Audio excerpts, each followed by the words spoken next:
Chapter 12 is a lot of 3D objects. We're going to be calculating surface area, volume of these 3D objects. This first section is just kind of representing them. And the trick is that we're representing 3D on a two-dimensional piece of paper.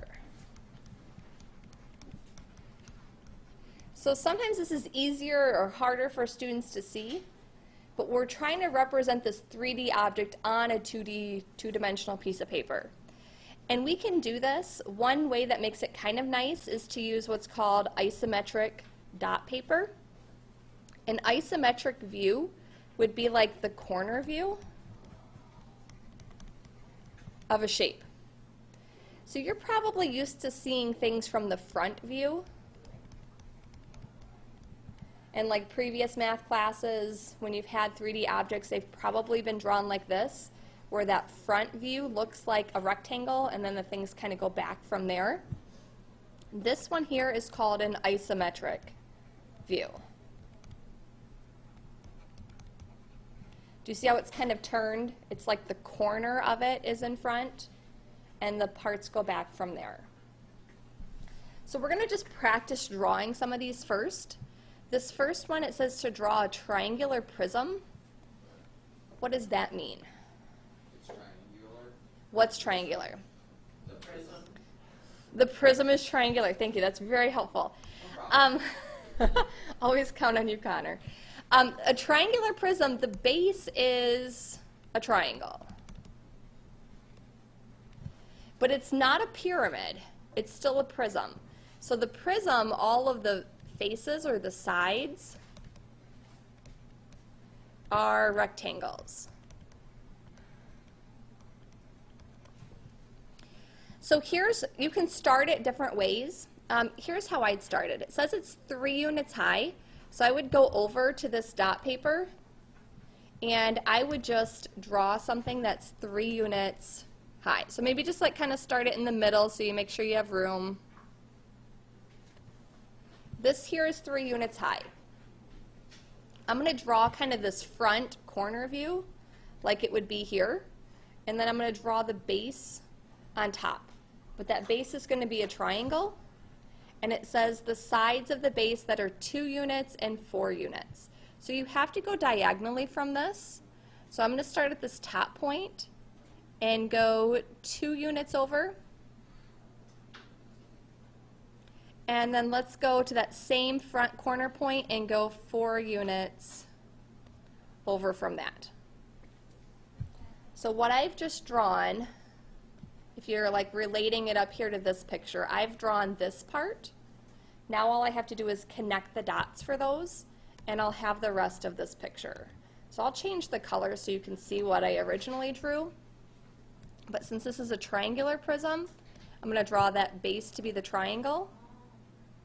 And then I'm going to fill the rest of this in. So since this is 3 units high, I'm going to go down from this corner 3 units. And then I can draw that side over there. And I can go down from this vertex 3 units. And then finish out that prism. If you would like to do the dotted side, I don't know if I can do a dotted line on here.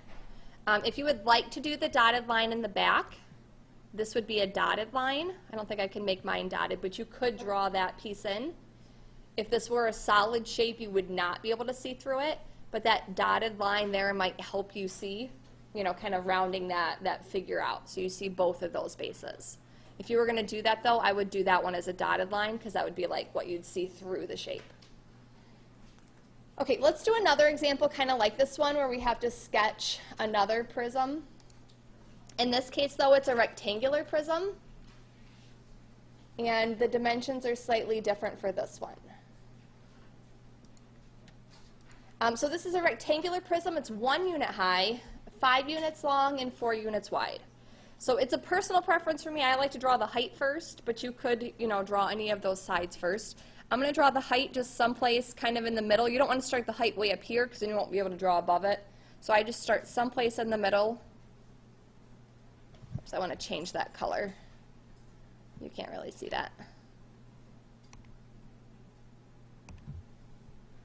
So it's 1 unit high.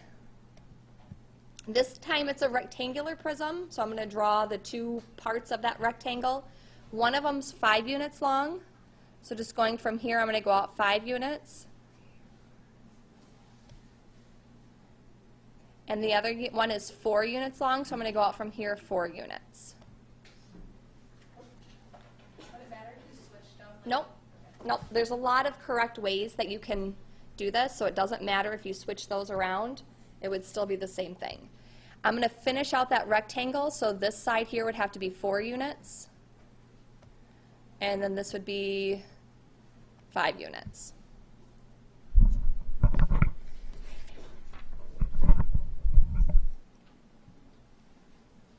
So then I can take this and just finish out that side.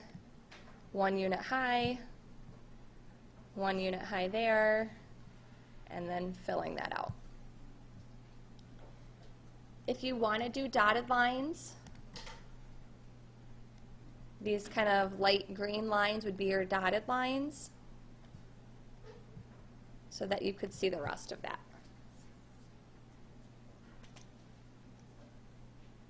Any questions so far? No? Okay, this next one, instead of it telling you what the dimensions are, it gives you pictures of the top view, the left view, the front view, the right view. And it's kind of hard to tell here, but I'll kind of emphasize this. Do you see how this line here is a little darker? And this line here is a little darker as well?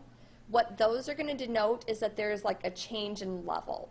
So this is not just some prism. This would be like if you had like stacking blocks and you had like a different number in different places. So this is not just a solid prism the way that this is going to look.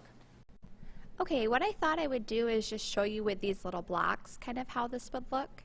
So the top view, you're going to see this, but it's going to go up higher because the view from the left, and I can see if I can kind of move this camera professional here. This is the view from the left. That's not high enough. It needs to go up 3 levels. The view from the front, you can tell, is still only 1 level high. And the view from the right is 1 level high also. So at least at one of these spots, it's going to have to go up 3 levels. And you might have to kind of like play around with this. If you want to use these blocks in class, you could do that. I'm going to know that the front view, you're actually going to see that entire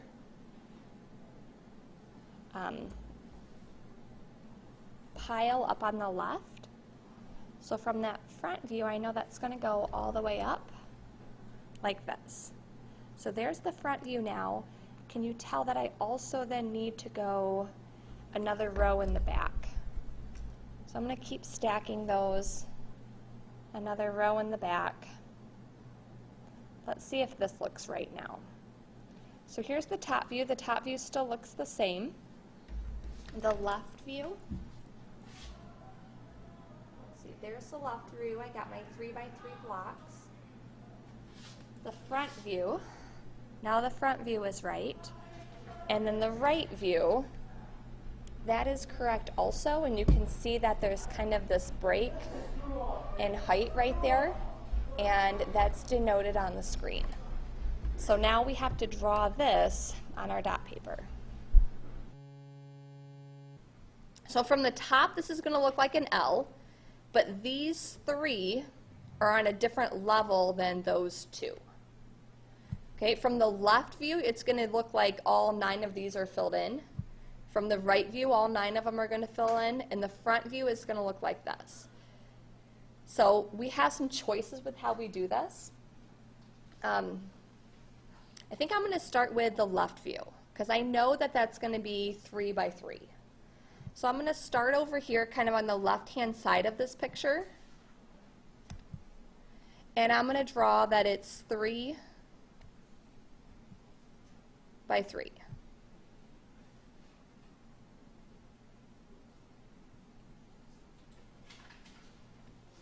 And if you want to even like fill those in, you could do that.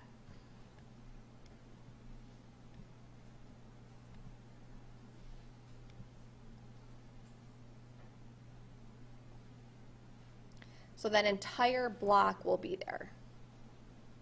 From the front view, what happens? If you're looking at this from like this side, the front view, this would be the left view, has all of them. What happens to that front view? Is this just like a solid block? No. So you know it's going to drop down after that. You don't know exactly what level that's going to drop down at from this view, but do you see here from the right view, it shows you that there's a level change here. You guys see that? What that's saying is that from this right view, there's going to be blocks here, but not up there. It also shows you that it doesn't continue out this way. So that lets me know that I'm dropping down a level here. And then these are going to continue out the rest of the way. Oops, that one shouldn't be there. Do you guys see how that's going to be lumped out like that? Is everybody seeing this? I know this is like really tricky to see. Most of the questions are not going to be like this. Most of the questions will be like those first ones. Let me finish filling this and then we can talk about it a little more. Wait, so then what are we doing? We're drawing out, Because now you were like in the front, now you're in the right. I don't know. okay, so you have to think about like if you're standing here and you're looking at this shape, just from this view, you're going to see everything, but you're going to see this part, like these two blocks, kind of come out a little in front. If you're standing from the front, you're standing here, and you're looking at the shape this way, you're only going to see kind of this silhouette. Correct? If you're standing from the left, and you're looking at it, you're going to just see a big wall. You're not going to see any of the details on the other side where you have like parts that are missing. Does that make sense? So think about like standing here. I'll have to like bring in blocks or something for you guys on Monday. But if you're standing here and you're looking at it, it's just going to look like a big 3x3 wall, correct? Okay? If you are up on top and you're looking down, like straight down, it's going to look like an L. I see that. Okay, you kind of see it now? Well, that one. Yeah. The L? Okay. Do you see the left? Yeah. Do you see the front? The front, you're going to see this part, and then you're going to see this part. So then why isn't there like this? Okay, the last thing from this section is cross sections. So the cross section is if we intersect a solid with a plane.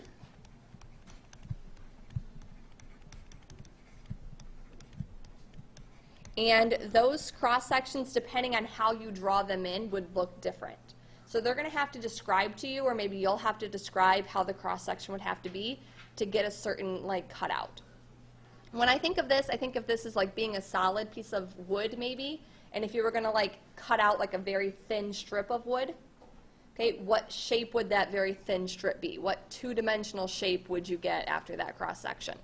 So if you're looking at these pyramids, if you do just a straight horizontal cut, if you cut out like a really thin strip this way, what shape would you have? Say that again. Okay, so if you have this pyramid, let me get a pyramid. Pyramids. It would be a square. So if you guys are looking at this pyramid, okay, and you take it and you cut like a really thin strip out this way. Are you guys seeing how that picture looks like this? Okay, you could almost just like look at the base and think of this like continuing down. You would have a square, correct? The cross section would be the square. So for this one here, the cross section would be a square. What if you were to take this and do like an angled cut? Would this still be a square if you started like up high on here and went down to lower ones? What shape would that be? A trapezoid. So if you had an angled cut, this would be a trapezoid. And again, this is hard to, like we really probably need to get like something for you guys to see this. You see that this side's going to be shorter than this side down here, but they're still parallel? This would be a trapezoid. If you did a straight vertical cut this way, you'd have a triangle. So depending on how you're cross-sectioning this, it would depend on what shape it would be. Okay, for this one down here, it gives you this cake pan that's shaped like half of a sphere. Describe the cross-section if this is cut horizontally. So if you cut it horizontally, if you cut it kind of through here this way, what shape would that cross-section be? Circle. Everybody visualize that? Okay. What if you cut it vertically? If you cut like a really thin slice out of that, what shape would you have there? I heard somebody say it. A semicircle. You'd have half a circle if you cut it vertically. Okay, or the last example. Just scroll down. Oh, I guess I don't have a last example. I just have a bunch of different prisms down here. So if we're looking at these cross sections, we've already done some of these. For this pyramid, you have this horizontal cross section. What is that? Square. Or the vertical cross section of that pyramid? Triangle. For this rectangular prism, what shape do you have? If you cut it horizontally? It's a square, or maybe it's a rectangle, just kind of depending on what type of prism that is. I'm going to put rectangle, possibly a square. If that top part's a square, you don't really have that information here. What shape is it if you cut it vertically? Rectangle. What about this? This is a pentagonal prism. This would be a pentagon if you cut it horizontally. It doesn't ask this, but if you cut it vertically, what shape would this be if you cut it vertically?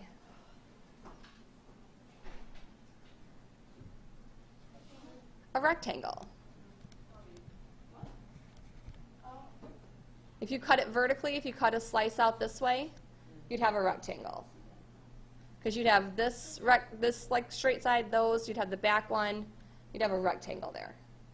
Okay, for the cylinder. Horizontally, you have circle. Again, it doesn't ask this, but if it cut it vertically, what shape would that be? If you cut a slice straight out like this, like the thinnest slice you could imagine, it'd be another rectangle. Let me show you. Okay, I'm going to stop the notes.